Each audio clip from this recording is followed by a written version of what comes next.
This is why you gotta go slow where I live.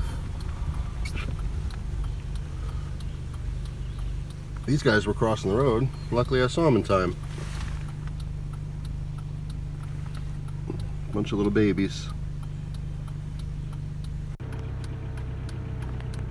How about that?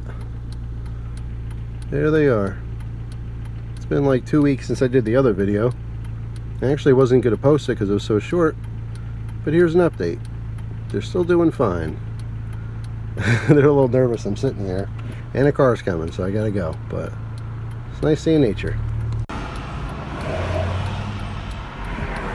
More wildlife.